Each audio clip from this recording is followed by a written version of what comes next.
ऐसे ही सच्चे किस्से सुनने के लिए हमारे चैनल को सब्सक्राइब करें। जब हजरत हुसैन का कटा सर लेकर उनकी बहन जैनब मदीना पहुंची, करबला के मैदान में हजरत हुसैन का सर काट कर दुश्मनों का लश्कर अपने बादशाह यजीद के महल की तरफ चला। महल में एक फौजी ने यजीद के सामने हजरत हुसैन का कटा सर रख दिया। हजरत हुसैन का कटा सर देखकर यजीद बहुत खुश हुआ और फिर उसने अपने हाथ में एक छड़ी लेकर हजरत हुसैन के सर पर मारी और कहने लगा कि ये लोगों देख लो, जो भी मेरी मुखालिफत करेगा उसका यही अंजाम होगा। हजरत हुसैन के सर की ऐसी बेहुरमती देखकर दरबार में मौजूद एक यहूदी कहने लगा कि ये लोगों, मैं हजरत दाऊद की नस्ल से हूँ और 14 पुश्तों के बाद मेरा नसब हजरत दाऊद से मिलता है, और एक तुम लोग हो कि अपने ही नबी के नवासे का सर काट दिया और आज दरबार में बैठकर उसके साथ ऐसी बेहुरमती कर रहे हो।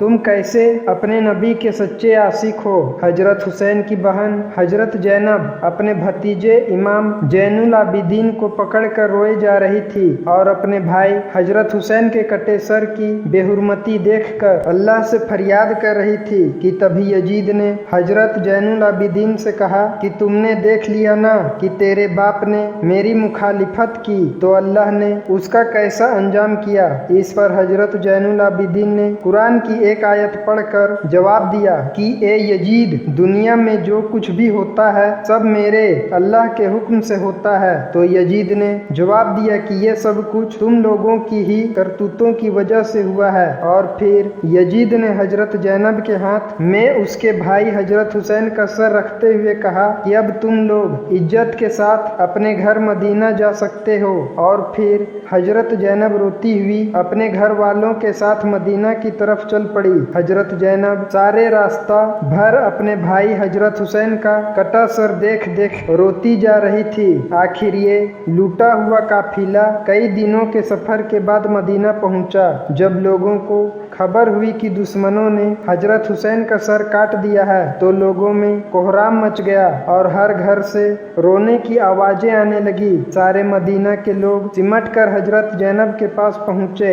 हजरत जैनब बहुत खामोश थी, किसी से बात नहीं कर रही थी। हजरत हुसैन का कटा सर उनके हाथों में था और आंखों में आंसू जारी थे। अचानक हजरत जैनब अपने भाई हुसैन का कटा सर लेकर अपने नाना हुजूर की कब्र की तरफ चल पड़ी। जब हजरत जैनब हुजूर की कब्र पर पहुंची तो आंखों से बेइख्तियार आंसू बहने लगे और फिर उन्होंने हुजूर की कब्र के पास हजरत हुसैन का कटा सर रखते हुए ऐसे अल्फाज कहे कि जिन्हें सुनकर सारे मदीना वाले रोने लगे। हजरत जैनब ने हुजूर की कब्र के सामने खड़े होकर कहा कि ये मेरे नाना जान, काश कि आप जिंदा होते तो देख लेते कि दुश्मनों ने तेरे प्यारे हुसैन का क्या हाल किया है। उसे कत्ल कर दिया और उसके जिस्म पर घोड़े दौड़ा दिए, और जब इससे भी दिल न भरा तो दुश्मनों ने तेरे प्यारे हुसैन का सर ही काट दिया। हजरत जैनब अपने नाना हुजूर की कब्र के सामने खड़ी फरियाद कर रही थी और आंखों से मुसलसल आंसू जारी थे।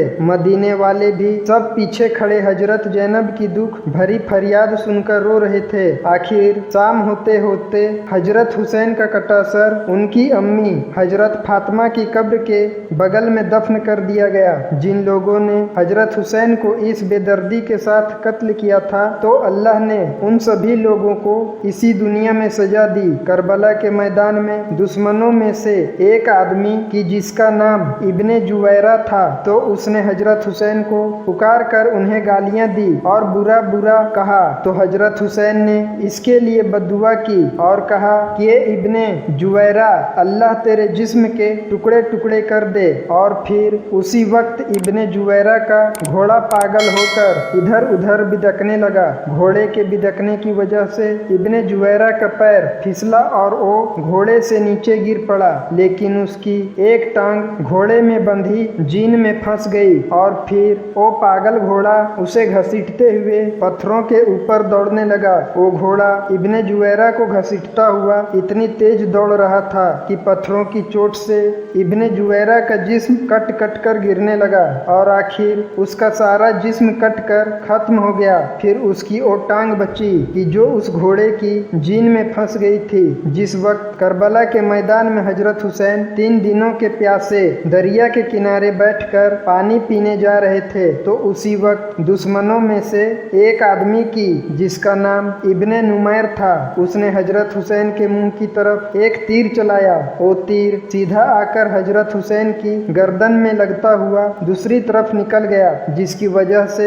हजरत हुसैन पानी ना पी सके और उनकी गर्दन से खून बहने लगा। तो हजरत हुसैन ने इब्ने नुमैर से कहा कि ए जालिम, जैसे तूने मुझे पानी नहीं पीने दिया है, ऐसे ही अल्लाह तुझे हमेशा प्यासा रखे। हजरत हुसैन की इस बद्दुआ का उस दुश्मन पर ऐसा असर हुआ कि वो चाहे जितना पानी पी लेता फिर भी उसकी प्यास न बुझती। आखिर उसी दिन शाम को उसने इतना ज्यादा पानी पी लिया कि उसका पेट फट गया और उसकी मौत हो गई। दुश्मनों का सरदार इब्ने जियाद की, जिसने हजरत हुसैन का सर काटने का हुक्म दिया था और उसी के हुक्म पर फौजियों ने हजरत हुसैन का सर काटा था। तो इब्ने जियाद का नौकर बयान करता है कि जब इब्ने जियाद हजरत हुसैन का सर काट कर शाम को अपने महल पहुंचा तो मैं भी उसके साथ था। तो जैसे ही उसने महल के अंदर कदम रखा तो अचानक सामने से एक आग का शोला उसकी तरफ लपका कि वो आग मेरे सरदार इब्ने जियाद को जलाकर खत्म कर देती,